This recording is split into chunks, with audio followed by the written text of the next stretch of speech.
That's right, ladies and gentlemen. It is Commissioner Cooper. We are fresh off the Fantasy Football Expo. What a great time it was.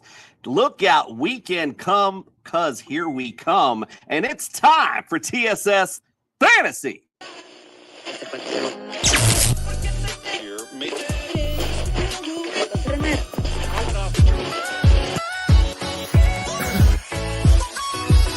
Yeah!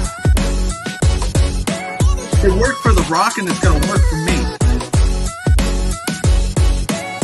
And you just got slandered. That's what it is! This court is adjourned. It is Commissioner Cooper. Welcome to Sophistication Station. I'm here to save your fantasy rosters. And it's time for TSS Fantasy.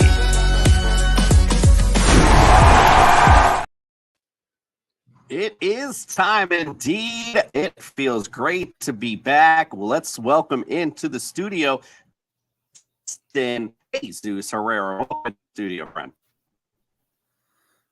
Thanks, man. I'm excited to be talking about both IDP and auction today. Two things that I know absolutely nothing about, so I will be unusually keeping my mouth shut on this episode. Well, I'll be unusually following you, my friend, because this is something I'm not a big expert on either. That's why we got big experts in the building tonight. IDP was something we did on one of our Superflex drafts, and we're kind of figuring out ourselves as we go along. And then on the other side, the same with auction last year. I missed that show, actually. So I'm not the greatest at auction, so I would like to hear some strategies on that. So this is what we got in tonight. Let's welcome in Nick. You got standard macaronis. Yes, thank you. Justin, I love your new studio. I can't wait to see it in person.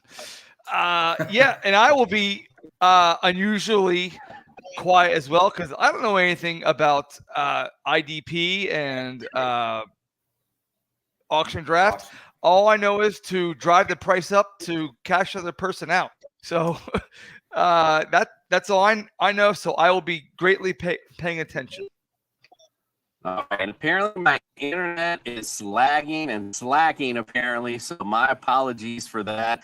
God, I hate Spectrum. Hopefully we'll be getting that fixed soon. All right, well, if you are watching on YouTube, please do us a favor. Hit that subscribe, hit that like, hit that comment, hit that notification button. Little things stopping you from doing it, big things popping for us when you do, so we do appreciate that. Also, go to Underdog Fantasy, use the promo code TSS. We'll double that deposit up to $100. Jazz Sportsbooks, lots of great deals and promos coming up for that. So make sure you watch out. Use our promo code TSS there as well. And also, if you're looking for some championship bling for your fantasy champion, look no further than Pro Am Belts. They have lots of great stuff for your fantasy champion. All right, as I alluded to earlier, we got some guests in the building. Let's bring them in to talk about, well, we're going to talk about some news first, but let's just bring the guest in first.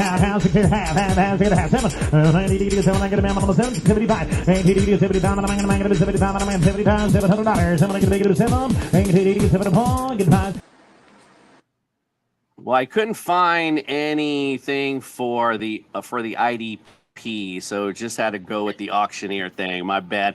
Let's go around the room. Welcome into the studio. First, let's welcome in Iggy. It's your first time in our studio. Welcome in, my friend. Hey, everybody. Thanks for having me. Glad to be here tonight. Talk some ball. A lot of things to talk about. Auction, IDP, hanging out. Big news in the running back scene. So thank you for having me. Yeah, no, thank you for coming in. We appreciate you. Ryan, longtime friend of the show. Welcome in, my friend. What's going on, guys? Great to be back on. Now, we appreciate you being here. Adam, it's your first time in. We appreciate you coming in tonight, my friend. Yeah, man. Thank you so much. Really excited to talk some auction with you guys. Absolutely. Well, we appreciate you. Before we get to all that, let's start with some news.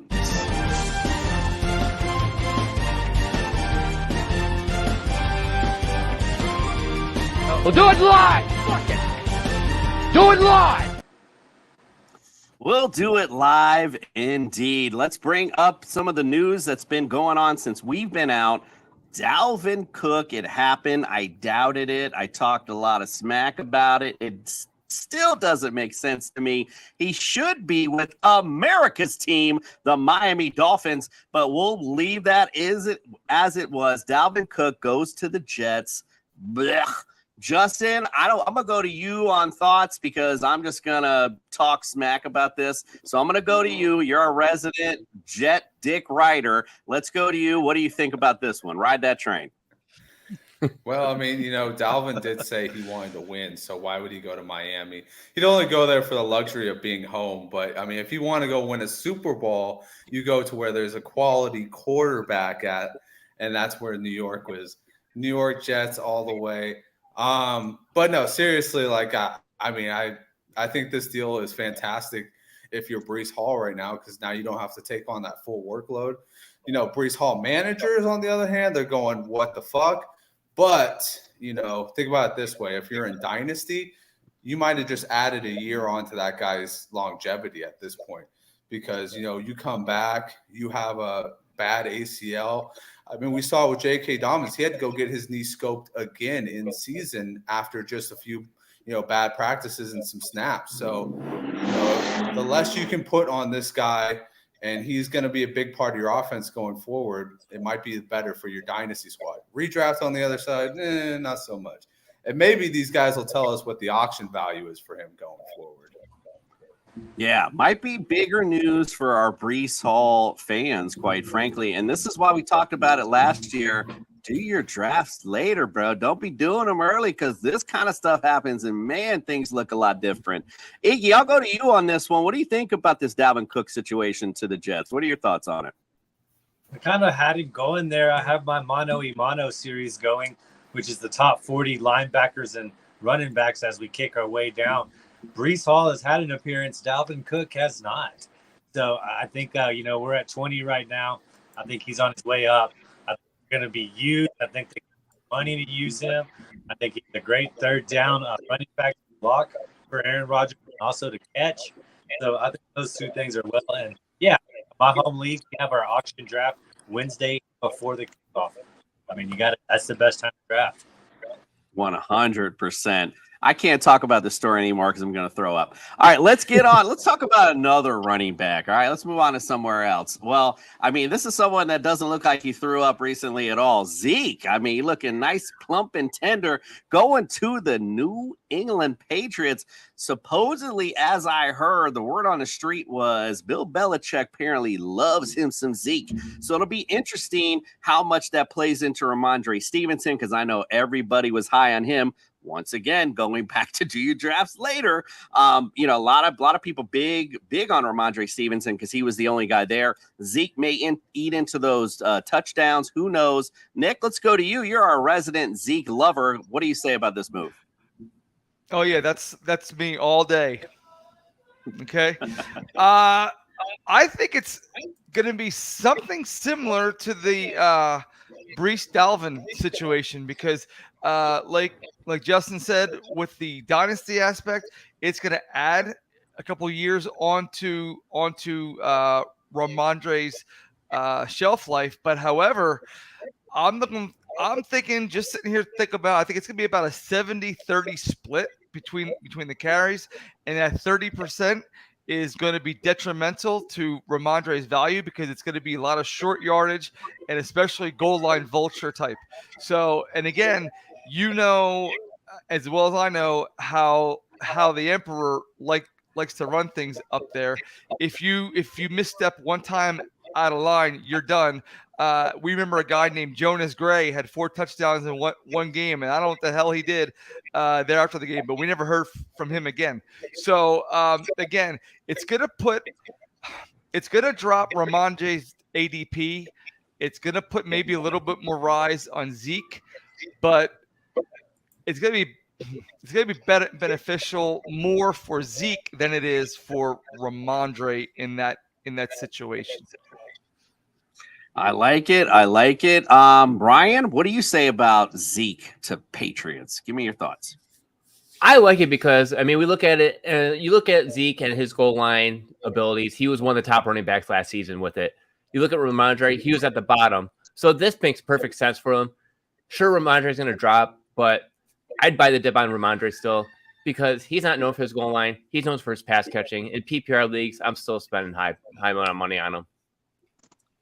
All right. I like it. Let's go on to another running back. It just seems like it's running back drama all off season.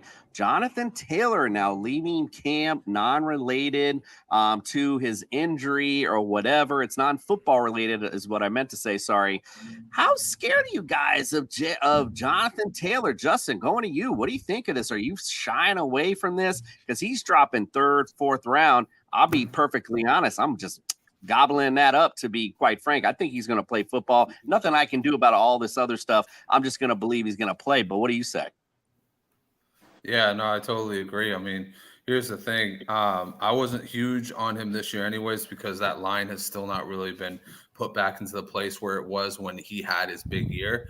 And then you got Anthony Richardson coming in and stealing a lot of the goal line, touches. So it's one of those things where I was already kind of pulling back on him. And now you're telling me he's going to be holding out a little bit with this back injury. And maybe there's just an overall disdain for Jim Irsay there. I'll take a good shot on him if he drops to like the 5th round. Hell yeah, I will. It's just like if Josh Jacobs drops to the 5th round, I'll take a shot on him. What's the worst that happens? You get a player that doesn't play, sure. But the best thing that could happen is that you just got yourself a top 2-round player in the 5th, and you're going to be running over motherfuckers all day long. So, yeah, I will definitely be buying on the value. But now, if he goes where he's going right now, if people are trying to, convince you to trade big players for this guy, do not listen to that hype because take all of the advantages you can. If you can say, hey, this guy's not showing up to camp, Jim Irsay and him are pissed off, try and trade as low value as possible for him. As angry as Jim Irsay is, as crazy as the situation is, there was no Zeke signing in Indianapolis. There was no Dalvin Cook signing in Indianapolis. There was no Kareem Hunt signing in Indianapolis. So to me, that tells me that they're okay and think that he's either going to play or they're just willing to just say, forget the season, I guess. Let's go to our other guest. We got to get him in. Adam, what do you say on Jonathan Taylor? Are you shying away from him? Or are you gobbling up that value? Yeah, in auctions this year, I'm pretty out on Taylor. Right now, his AAV in single QB leagues is $42, which is tied for the 5th most expensive running back. And I'm out on that price. I think you're going to be really disappointed with your return on investment this year with Taylor. Again, just from an auction perspective, the last one quarterback draft we did. He actually plummeted. His price was $26, which is a huge discount from his AAV. So at that price, I think I'm in. But if you're telling me that I got to spend top $5 at the position to get Jonathan Taylor, I'm out. Can't do it. Yeah, definitely a lot of risk right now, but could be a lot of reward to that risk if you're able to get him later on, like I have in a lot of drafts, 3rd, 4th round. Yeah, I'm gobbling that up all day, no problem at all. All right, well, look. Treylon Burks hurt. We got a lot of players hurt, a lot of questions. That's why we got an injury expert on this show. Let's bring in Brian. Let's talk about all these injuries going on around the league.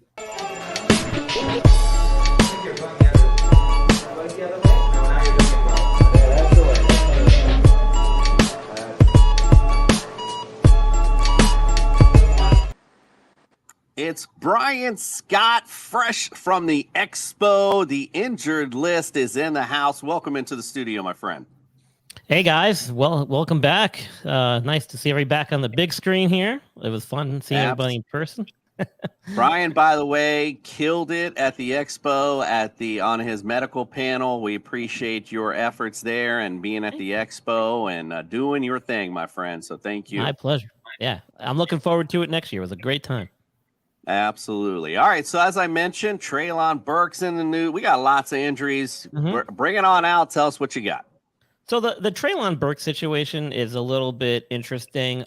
Last report I read was that he has an LCL sprain, which is a very strong, thick ligament on the outside part of the knee.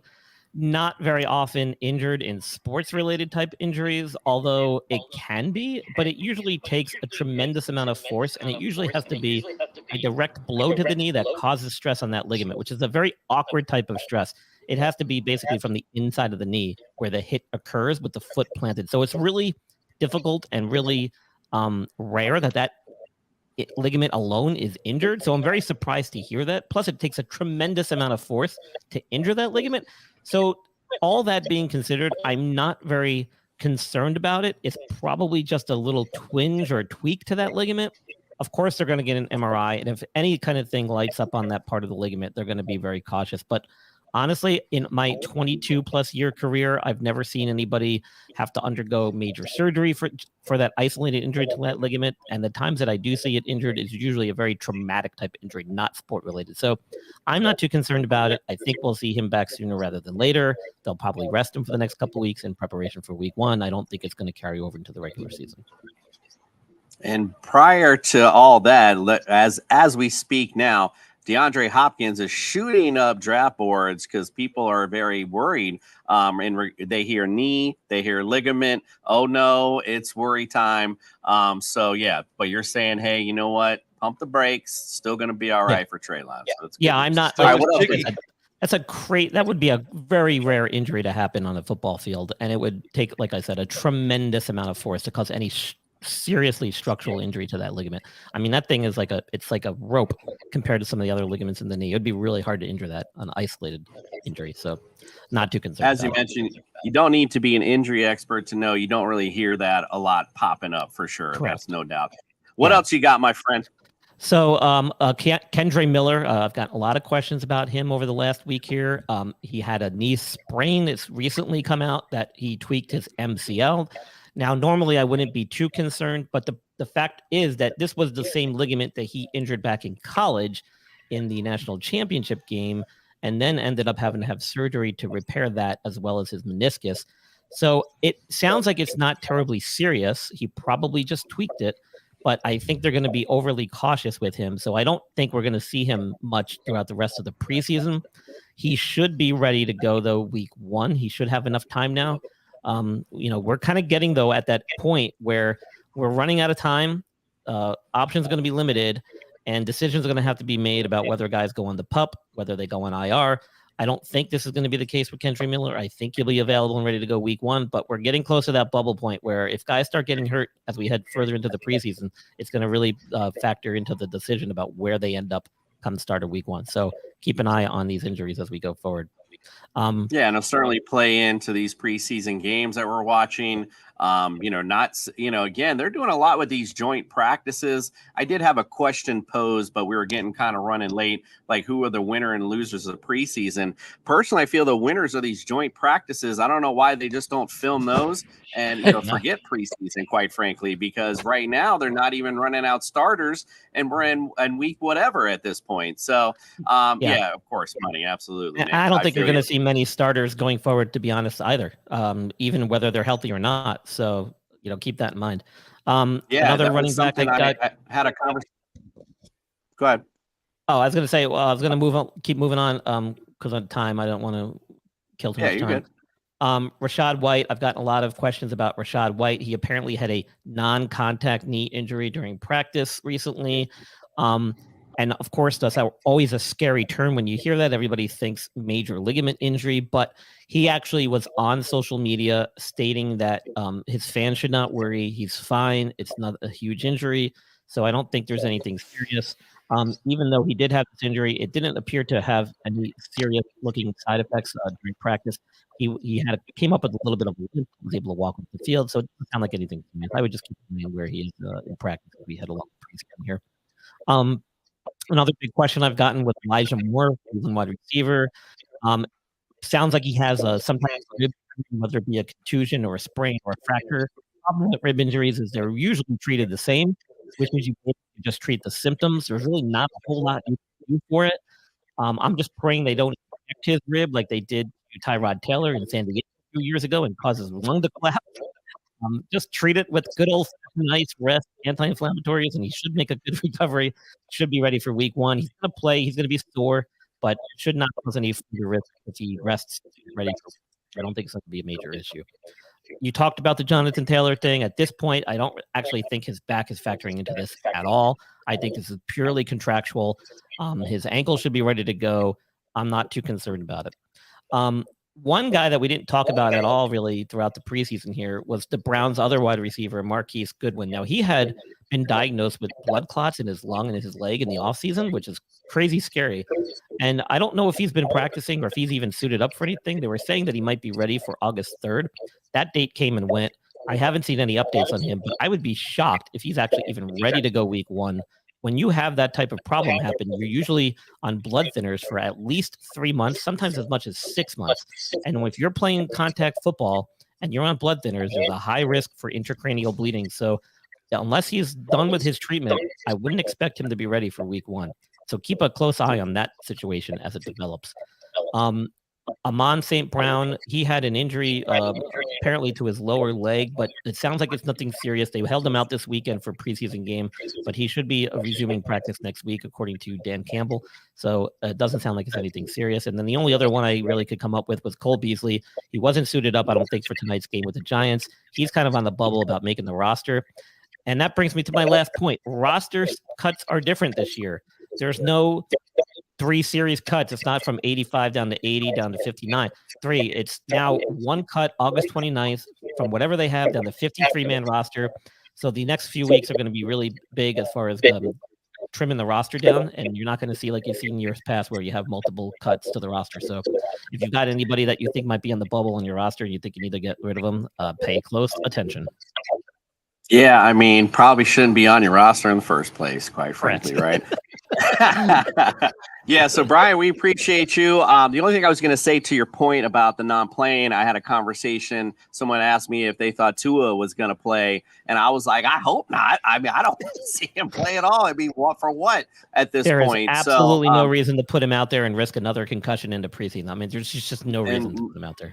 Right, and he's doing great, and he's showing. I've been watching all this stuff every day. So, again, all great stuff. David, thank you for checking in with us. We appreciate you. You and the missus did a great job at the expo as well. Thank you for feeding us because we certainly did need it after all that damn alcohol and had a great time. Thank you guys so much. All right. Well, Bri, we appreciate you. We will see you next Friday. Keep in touch. And obviously, we'll be looking for your shorts as injury news progress. Where can we find you other than that, other in our YouTube shorts, to get some injury updates during the week? Yeah, so you guys, with the exception of Mr. Justin Herrera, because he bashed me, absolutely bashed me during our draft recap while we were at the expo. The rest of you can find me on why social would you media. do that? The rest of you can find me on social media, Twitter at Injured List Pod, Facebook, Injured List Podcast, on my website, injuredlist.com, and on the YouTube channel with Fantasy Sports Core and my own YouTube channel as well. But you'll find me. Just search me, Injured List Pod. All right, make sure you go get Brian, check him out. He's going to be with us all season long. He's definitely going to be giving us some great injury updates, so make sure you check him out. I just want to point out to Justin that it's last nothing year, personal, Brian. Just draft better. last year, Justin, I finished 3rd. Okay, I finished 3rd last year. I'm making a run of the championship here. Mark my words. All right, well, good job, Brian. I will just say though, that was with belly up. All right, so all right, we're gonna send Brian out. We're gonna send Brian out with our boy Judge Jordan. Unfortunately, wasn't able to make the show tonight, but he has a little segment on his fantasy court. I hope our boy Freddie's paying close attention to our judge tonight. Brian, we appreciate you. Freddie, I hope you're ready. You're about to face the judge. We'll be right back. What you are about to witness is real. Hi, this court is now in session.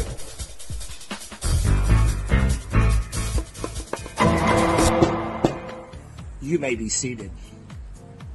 Today, is a sad day, folks, as the fantasy court is forced to call one of its own to the stand. Today, this court calls the fantasy jester Freddie Reyes to stand trial for the heinous act and crime of failing to appear at this weekend's Fantasy Football Expo in Canton, Ohio. Mr. Jester, this court has learned that you had one job this past weekend and you did not get that accomplished. That one job was just to show up. Now, we do understand that you are a Jets fan, Jets, Jets, and they often don't show up when it matters most, but we still expected a little bit more out of you since you were accompanied by a member of America's team's fan base, the Miami Dolphins, and Commissioner Cooper. So while this judge and the sophisticated one himself, Mr. Mallard, did the Lord's work at the Fantasy Expo and held it down at not one but two booths and suffered a stage 4 chafe along the way, you were nowhere to be found. Perhaps your old ass was somewhere sleeping under the bleachers, because we know that you certainly could not hang with us young bucks. Fantasy Sports Corporation did have a really great time with Mr. Freddie Reyes. Unfortunately, nobody wanted to hang out with Freddie Reyes. We just wanted the hijinks of the fantasy jester and what he was supposed to bring to the table. Yeah! Mr. Jester, this court finds you guilty of failing to appear and sentences you to a week in solitary confinement. During this week, you will be forced to sit alone with one Penn Flanders as he berates you and those sorry-ass New York Jets as you watch over and over on an endless loop the butt fumble. This court is adjourned. That's what it is! I am the law. Oh, that was funny. That's probably one of the best judges we've had so far. That was a good segment. Appreciate that. All right, listen, we got our experts in. They're like, Jesus Christ, what are you guys talking about? We need to talk some draft strategy. Let's hit it.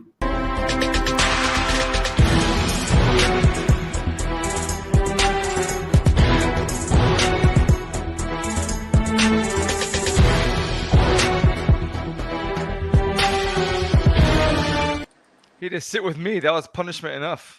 Iggy Smalls is the illest, and it's in his name, IDP. I had no idea what I was doing. I'm so glad you're here tonight. Please help me out. What do we do? Tell our audience what we do when we get in these drafts. Who are guys that we target? What do we look at? All I could see, what I was trying to figure out, I just saw linebackers were big point getters, so I didn't care about ADP. I just kept getting linebackers, but I didn't know anything. What do you say, my friend? Tell me what we do. Yeah, definitely. IDP, some people are still figuring it out as a commissioner. I try to encourage having a balanced scoring system. That way you have equal worth, but you probably, or you may not be in a league like that. So look at the scoring setting as always. If they're giving points out for tackles, you're going to have guys like Logan Wilson, who had 123 combined tackles last year. He's going to have a lot of points if tackles are kind of one apiece. Something like that, 1.5 apiece. Then you have your sack guys. Pay attention to what your roster requirements are. Sleeper has a lot of dual eligibility, like Alex Highsmith, Hassan Reddick. Those guys can be a linebacker or a defensive lineman. All right. Have a pure defensive lineman designation. You need to be looking at Nick Bosa, Max Crosby, some of these guys that are bringing the heat, giving you a lot of sacks. Because in certain leagues, a sack, you can get points for the sack, the tackle for loss, the QB hit, okay, in the sack yards. So you can get a lot of points off of one play because sacks don't happen that often. Like I tell people, if somebody had 2 sacks per game, they would shatter the sack record if they average 2 sacks per game. That's how average they are, or that's how rare they are, okay? So look at the point system, evaluate those guys. I like I said, Alex Highsmith, Hassan Reddick, Bobby Okikere, if you looked at him. Of course, Roquan Smith, Nick Bolton, Foye Oluokun out of the Jacksonville Jaguars has led 2 years in a row. It's pretty rare. I think he's the only guy to do it this decade to lead points in the position 2 years in a row. He did that on back-to-back teams. Michael Parsons, of course, take a look at him. Kobe Dean, TJ Edwards.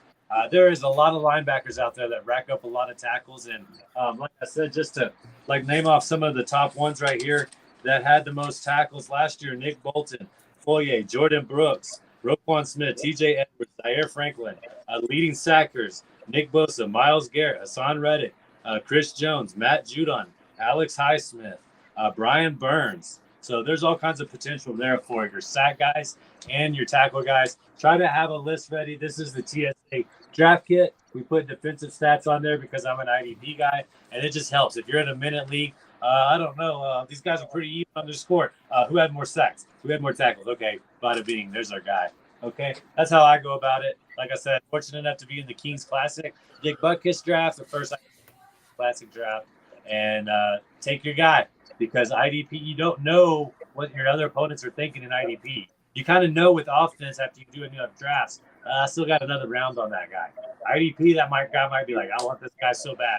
We had Nick Bosa and Max Crosby go before the 13th pick in the Kings Classic. So if you like somebody, go get them.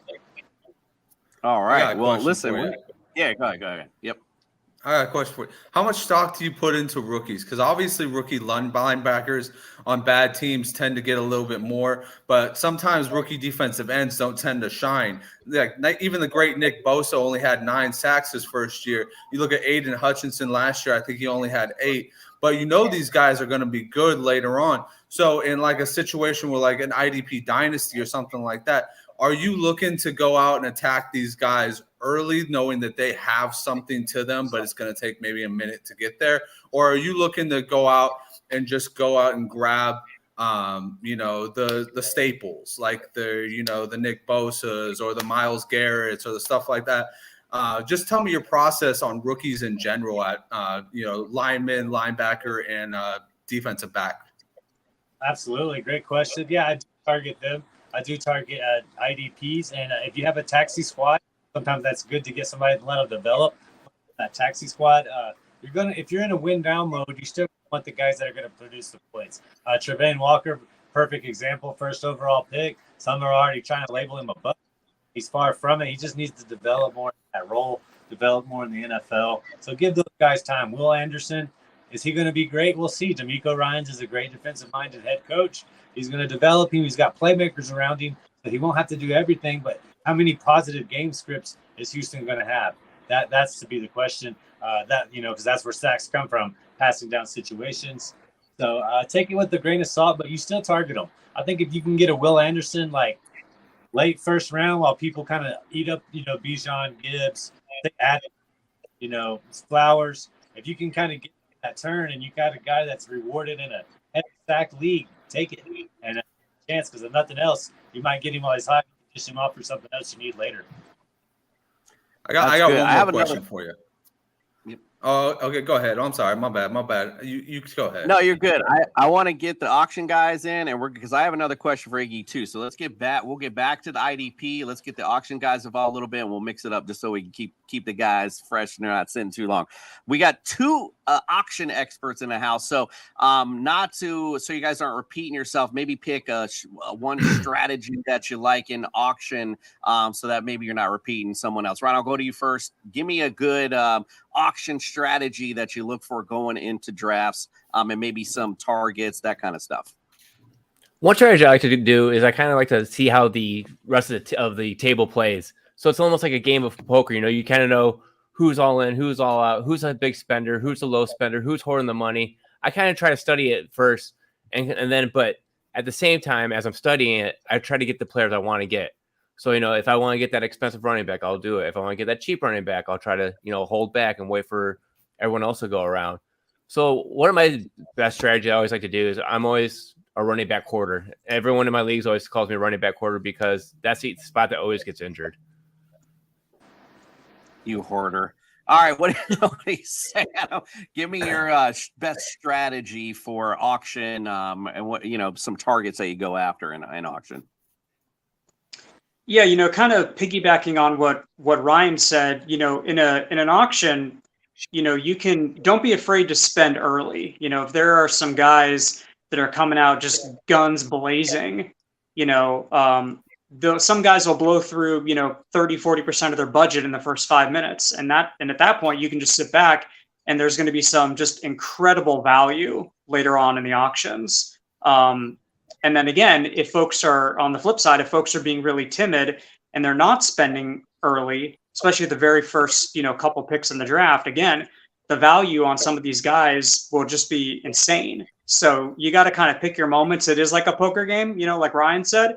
And then, also one of the best things you can do to prepare is just have yourself a budget sheet, kind of plan out your plan of attack, and you can really, it'll really help you, throughout the whole auction. It's a really good guide and roadmap to make sure that you stay on budget, because every single dollar has to be accounted for. So there's a lot of strategy involved, but it makes it so much more fun just to, kind of plan out your whole draft like that.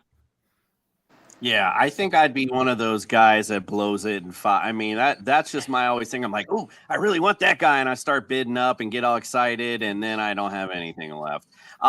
Real quick, back to you two. Real quick, just give me at least one or two guys that you're seeing in your auction drafts that are coming away with great value, as you mentioned earlier. As someone's going to blow it earlier, who are some guys that we can grab?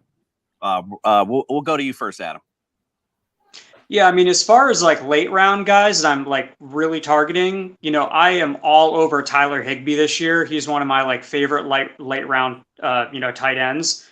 Other than Cooper Kupp, who is Matthew Stafford going to be throwing the ball to? I mean, he's going to be the number 2 target on that offense, and he's essentially free in drafts. He's going for $1. Sometimes he's not even going drafted a lot, in a lot of drafts. So he's a guy I'm definitely targeting. Another guy I'm also looking out for is Jaylen Warren, the backup running back on Pittsburgh. I think that the Steelers are going to be featuring him a lot more in their offense. And again, he's going for super, super cheap in drafts, just a couple of dollars. And if Najee gets injured, or if he just doesn't have a great season, he was really inefficient last year, Warren could end up being like a complete league winner for you guys. And again, he's going practically free in drafts. And you heard it here first. Tyler Higbee is the dollar store of auctions. You got to love it. Ryan, what do you say? I love my cheap running backs. I'm going to piggyback off Adam. I'm going back to the Rams on that. I'm going with Cam Akers. He's a running back I keep seeing going super cheap in auctions, and I don't know why. The only thing I'm guessing is because of the injury history he's had. He hasn't produced. But last year, in the last 6 games, he was producing RB1 numbers. He was out of the doghouse. There's no reason he should be falling as late as he is, or as cheap he is, because he's going on average about $20, $18 to $20 range. So there's no way. He's definitely an RB2 that you can actually have as your RB1. And then I don't get why everyone is sleeping on David Montgomery. Yes, Jahmyr Gibbs is a new toy in town. Yes, he's great. Yes, he's fast. But look at how good David Montgomery is. He's no Jamal Williams, people. He is definitely better than what Jamal Williams was. And look what he can do. This is going to be a nice 1-2 combo.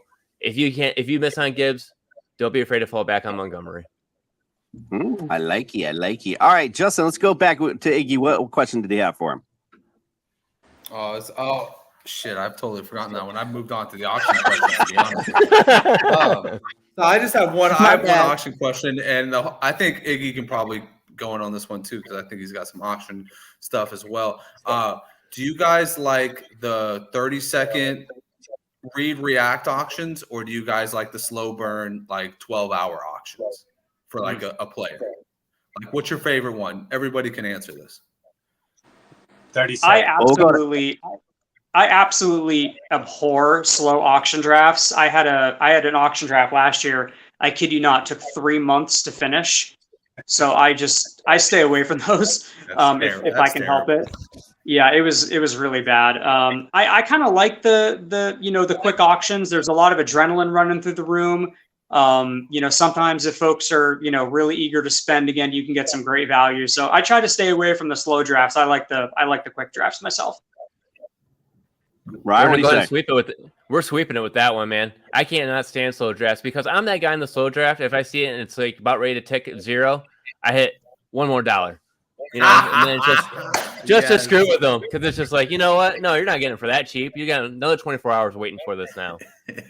So thank you, Ryan. I was that guy all through my auction drafts this year. I was just that guy that fuck with people. 30 seconds, you're sitting there looking at your lineup, you're looking at everyone else's lineup. Next thing you know, it's 1 second, you missed out. So it's like, oh, you can't do that. You know, you got to be quick. You got to be super quick with these quick auctions. So that's the way to do it.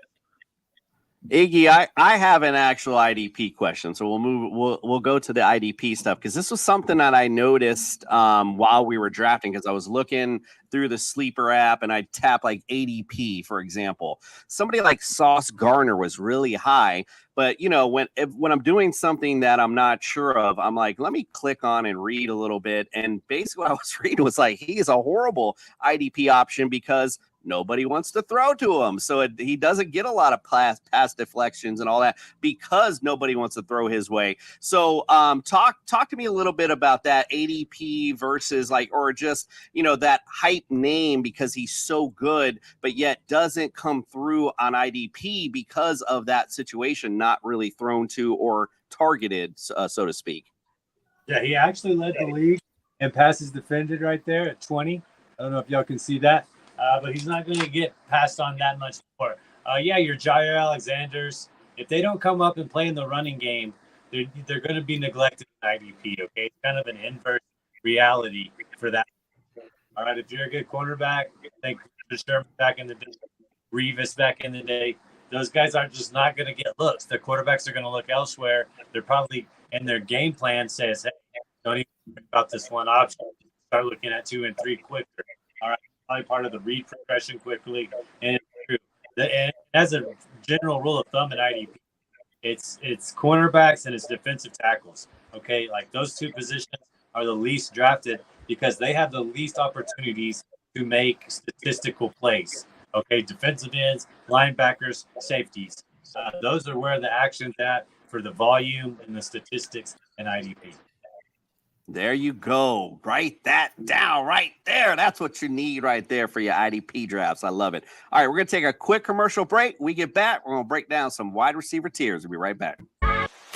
Fantasy Sports Corp and Underdog Fantasy have teamed up to start your fantasy season off in the win column with Best Ball. What is Best Ball?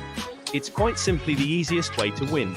No team management, no trades, no waivers. It's their biggest contest ever and it has only gotten bigger. You simply have to sit and win. You don't even have to set your lineup. Always get your best score every week. Just enter a contest, draft your team, and Underdog will do the rest. What could make this even better? How about free money, up to $100 using our exclusive promo code? Go online now and use the promo code TSS to double your deposit up to $100. You tell them Gingerbread sent you. Good girl.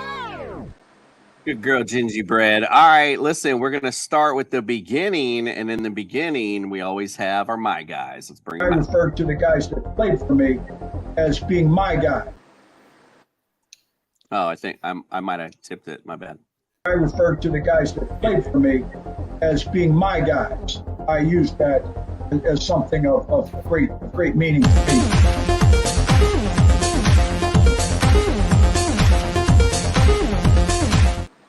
All right, we're on top of the receiver tiers. Now, these are, again, by ProFootballFocus.com. These are their tiers, so don't be blaming me. So, wide receiver tier 1, they actually had Justin Jefferson go down 1, Jamar Chase number 1, Tyreek Hill, Cooper Kupp. And here's your tier 2, Stephon Diggs, CeeDee Lamb, A.J. Brown, Devonta Adams, Amon St. Brown, and Garrett Wilson. Let's go round said room. Jordan, who's your my guy? I'm Jordan. Justin, sorry, the J's throwing me off. My bad.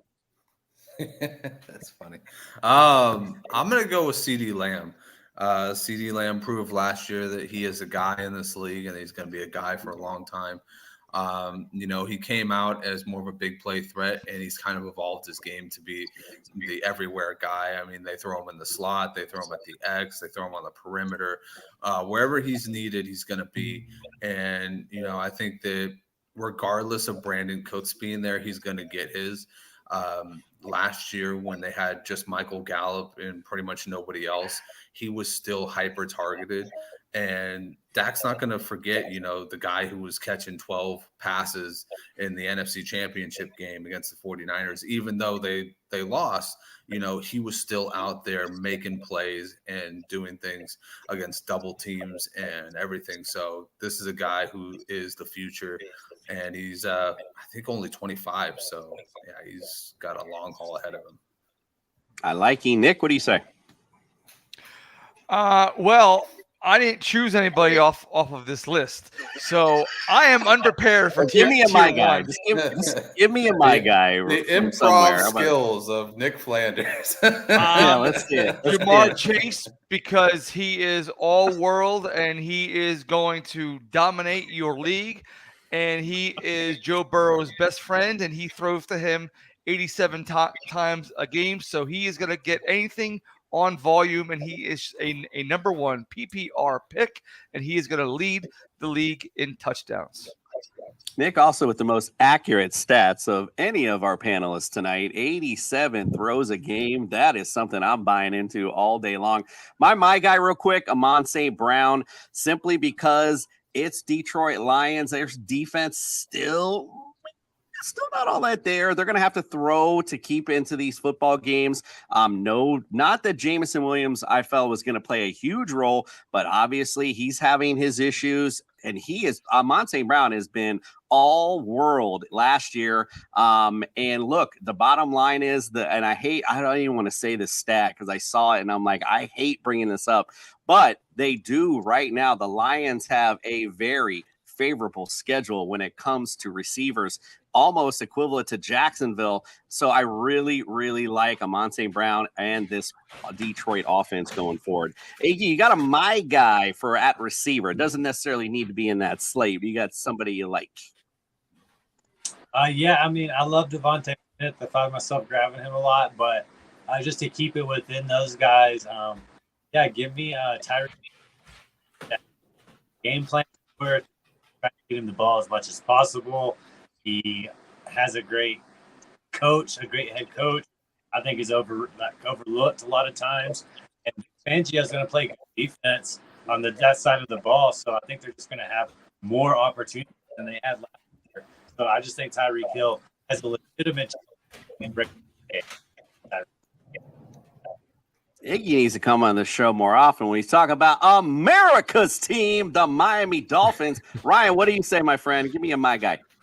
My friend, you and I are both on the same page with Amon St. Brown. He is definitely my guy. Over the past 2 seasons alone, he's been top 12 in targets, receptions, and red zone targets. Last season alone, he had 6 touchdowns. Mind you, he was tackled in the 5-yard line 7 times. And who do those touchdowns go to? Jamal Williams. This guy is going to be a freaking a PPR machine. He's going to push Justin Jefferson and Jamar Chase for the top spot this year. Book it. Well, I didn't know that stat. That's actually a really good stat there, Ryan. Appreciate that. But aren't you a Lions fan? That's why I know that stat. Aha! I just wanted to throw that out there. Adam, what say you? Give me a guy. So out of all those guys, I'm going Cooper Kupp. From an auction perspective, in single QB leagues, he is tied with Tyreek Hill as the third or fourth, however you want to say it, most expensive wide receiver. But he's going to be an absolute target hog this year. I mean, he could get, close to, 170, 180 targets. I mean, it's like not out of the realm of possibility because it's just him and Tyler Higbee. So I think Kupp has got to be on everyone's radar as possibly being, the top number one receiver in PPR. He's $10 cheaper in auctions than Justin Jefferson in both single QB and superflex formats. So he's a great value. And again, he's just going to be an absolute target hog this year. I have to say, it makes me a little nervous, but I like that value as you mentioned earlier. It plays in well. Nick, I know you want to get in there, and I'll go back to you, Iggy. Go ahead, Nick. What do you want to say real quick? Oh yeah, to toot your horn and to Ryan, according to America's favorite sports host commentator Colin Cowherd, he has ranked Jared Goff and Amon-Ra St. Brown as the number 10 stack in the league. Nice. Did you say America's favorite commentator?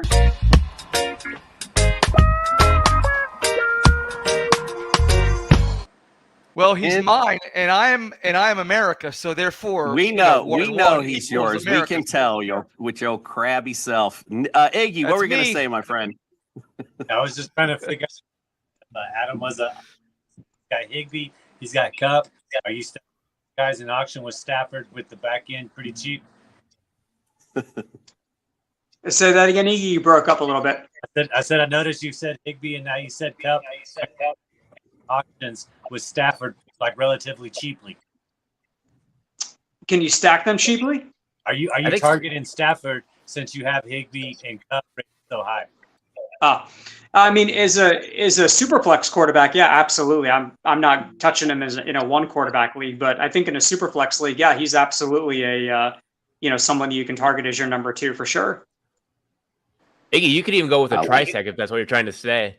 You can actually have all three for like a very you spend more on Cup, but between Higbee and getting Stafford, it could be a very cheap combo right there. That's probably going to be under $10, I'm guessing. That's what I was thinking. $10, $12 max. So, Yeah. I like it. All right, I'm going to go through these tiers, and if there's a guy, please go ahead and shout out in these tiers if there's a guy you like. I don't want to go too much over an hour, so just a quick little shout out. There's somebody you're like, oh my God, I love this guy. So let's go to wide receiver 3 tier. Well, Jalen Waddle, of course, how you not like that guy? T. Higgins, obviously, is always great. These are guys like Devonta Smith, you mentioned earlier, the Slim Reaper. He's been money. Jalen's been money. That whole offense been money.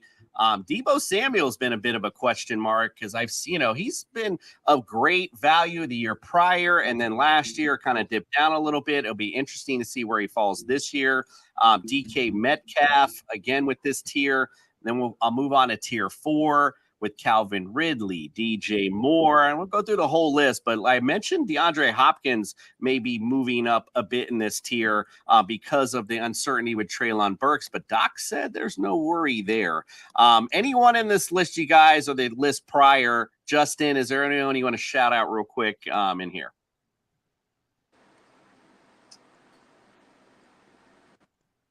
Oh, you're on mute. I was like, wait, what did he say? Yeah. Yeah. I was trying to sign language, you guys. Can you read my lips?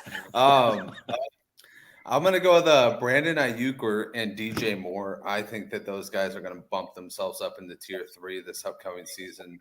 Brandon Ayuk, kind of like you were saying with Deebo Samuel. Deebo Samuel is a one-trick pony. He is the type of guy that's just get the ball in his hands and go. But Brandon Ayuk is an elite route runner who is, with Purdy being the full-time quarterback this year, probably going to take a nice step forward. And then DJ Moore, I'm excited to see what happens. That preseason was a nice little taste of like DJ Moore in it. Last year, I believe that, the Bears had the least amount of yak yards, which was a testament to how poor their entire offense was overall.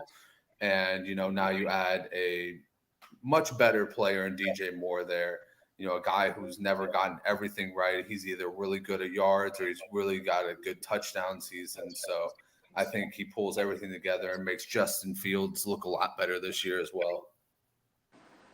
Nick, you got anyone in 3 or 4? Yeah, I have 4. I had A.J. Brown in tier 2, but we're not doing that. So Devonta Smith, I'm going to go with my birds. I'm going to be a homer. So right now, Devonta Smith is his ADP, according to our boys over there at Fantasy Pros. He's number 27 on ADP. What's going to concern me about him is his strength of schedule against defensive backs. They're 12th. So that may be some tough sledding. But he gets to see last the second year one. he had I'm sorry, what now? He gets to see the second corner on the team because A.J. Brown takes the first corner. So that's a little bit of a nice positive, right? But they still play on the same team. So anyway, so last season he had 1,200 yards, 4 yards shy of that. And like I said, he's got a target share this year of about 22%, which is going to garner about 550 targets. So optimistically, and he's going to get about 7 yards per targets per game. So he's going to be a great number 2 option. I don't think he'll be a number 1 with AJ Brown there. However, he is a deep threat, especially from the 20 in. Set the Eagles record for receptions last year. I learned that last night watching the preseason game. Adam, what say you, my friend? Is there someone in these mid tiers you're targeting?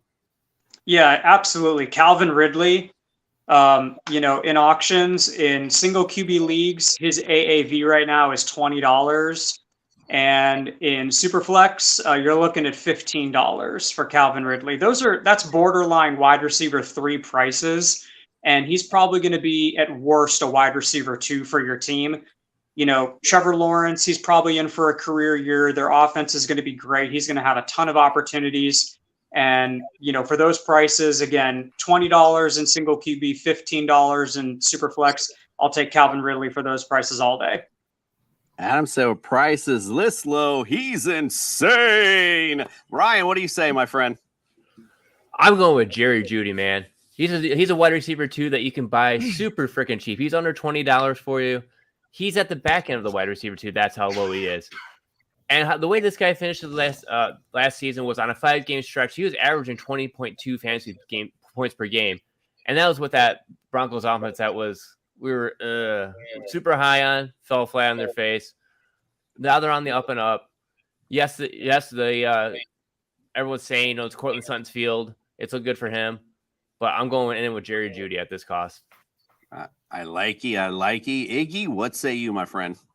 Yeah, I just can't get away from Keenan Allen lately. Devontae Smith is probably still one of my most high-end, wide receiver 3 guys I've drafted. But Keenan Flippin, I think they're worried about injury. Or he's going to air it out. He's going to be fresh.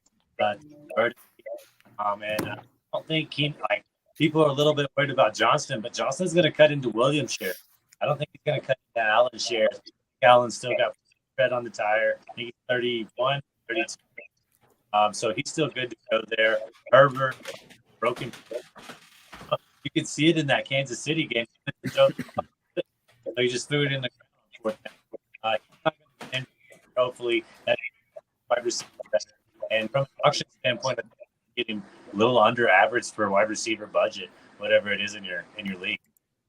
Yeah, Justin Herbert in that offense is going to look great all season. I absolutely love it. All right, well, we're getting to that point into the receivers that we're getting a little sleepy, and we got to find some of those ones that are, that are not usually drafted. Or I can't even spit this out. We'll call them sleepers. There we go.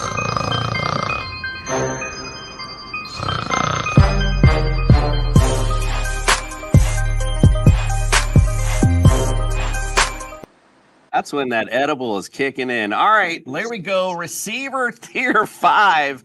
All right, so these aren't really sleepers per se. It's more tier 6, but we'll just talk about these guys anyway. Tyler Lockett, we talked about this offense with Christian Kirk as well. I'm totally with you, Adam. I love this. I'm a big Trevor Lawrence. He's my guy this year simply because, that defense is so horrific.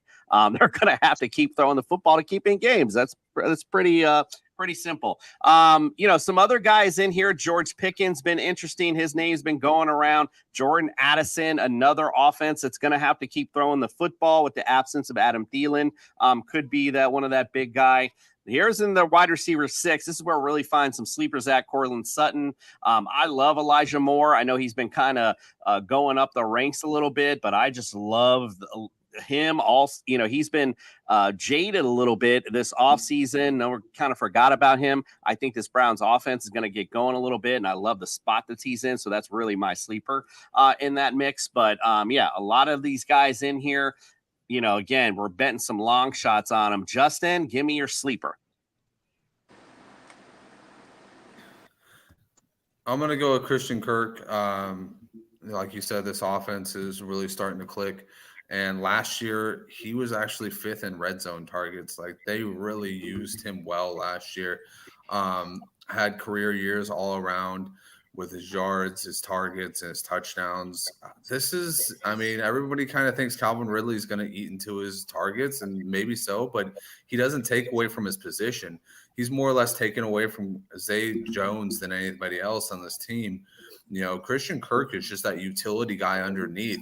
You know, he's the guy that you check down to and he makes something happen. And he made a lot of things happen last year. He has the repertoire already built in with Trevor Lawrence. I don't think he's going anywhere. I think this offense is just getting more dynamic with Calvin Ridley. I love it. Nick, what say you? Who are you sleeping on?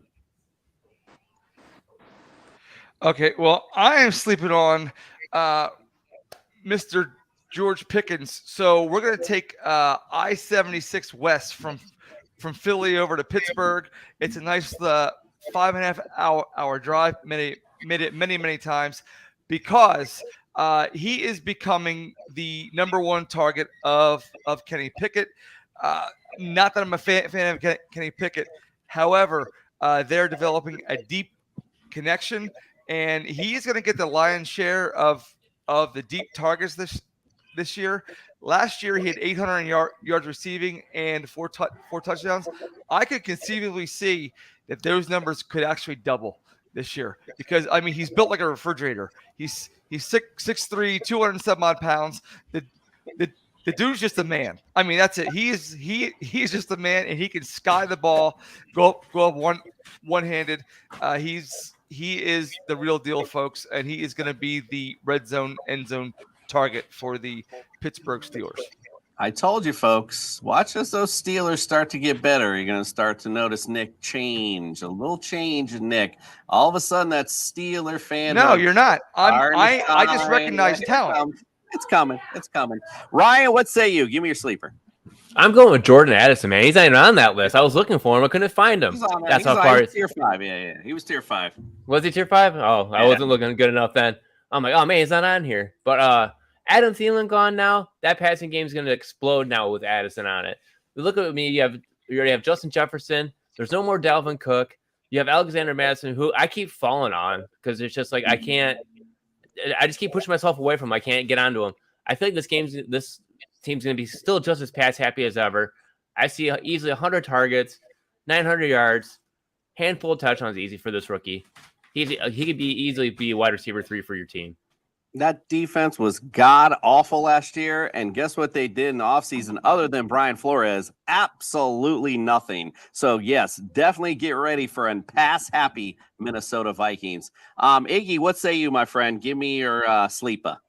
Yeah, I love all those guys mentioned. Ridley, I love Pickens. I can't quit drafting those two guys. There's somebody that drafts running backs early. I also like Addison, but just in the name of keeping a difference, they named Sam Howell the starting quarterback today. He's got a pretty good relationship with Dotson. They have pretty good. Dotson can get in and out of breaks so well. He's going to be Howell's best friend with that separation. I think a high volume, maybe not touchdown, but I think 90-plus receptions are well within reach for Dotson. So I'll go Dotson there. I like it. All right, Adam, finish this up. Give me your sleeper for the receivers.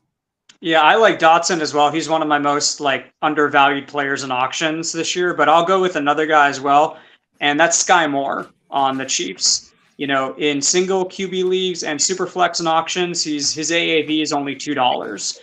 And how could you not want a guy tied to Patrick Mahomes in that offense? I mean, he may not, get over 1,000 yards and 8 touchdowns, but he's someone who could easily be your wide receiver 3, a flex option at worst. And again, you're getting him for $2 on that great offense.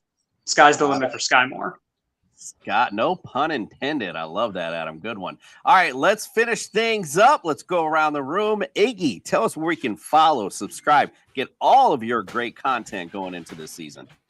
Absolutely. I got the game show Monday. Find it on the Sports Affiliation YouTube, my Twitter, IDP or the Sports Affiliation Twitter, which is the Sports Affili. Also do a Thursday Hall of Famer, fantasy sports writer Greg, and my friend Mace. On Thursday matchups, have a special guest. Those are kind of 2 hour flat shows. I also do Face Off DFS Monday at 4:30. We'll be doing that Monday night. Trying to put some money in that pocket. Tonight I have the betting. Move that to Sunday. Want to find me?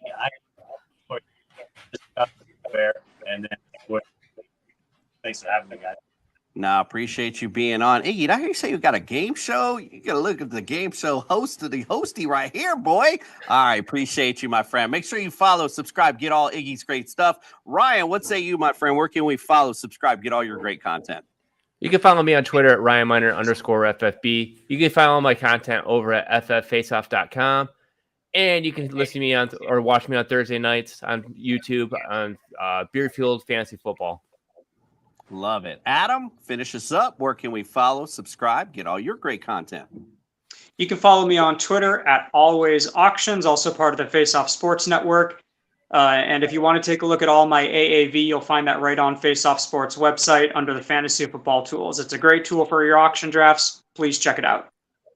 All these guys, make sure you go follow, subscribe, get all their great content. Look at all the great knowledge they brought to us tonight. We certainly needed it, that's for sure. Before we head out tonight, I just want to give a big shout out to Bob Lung and all the, his family, everyone that was there. Such a great event at the Expo. It felt like we were constantly doing something. So I came back exhausted, which is exactly how I want to feel when I go to something like that. It was a great event. We had a great time. So we do just want to say shout out and really appreciate it. And we just can't wait for next year. Also, a big shout out to Canna Bloom. Just a big shout out to you guys. I tried every strain, every edible, everything is great. I appreciate you. Other than that, guys, we're going to be back on Monday. We're going to be doing our redraft show. We're going to do a Superflex redraft as we start to get in redraft season, because it's about that time. And start doing that on Friday. We will go ahead and judge it. And on the following Monday, that's going to be our charity redraft week. So you want to check that out. We're getting $20 per entry, and Pro Am Belts is going to make you a customized belt for the winner. Ooh-wee, worth over $1,200. Want to make sure you check that out. So, all right, guys, we appreciate all of you for joining us tonight.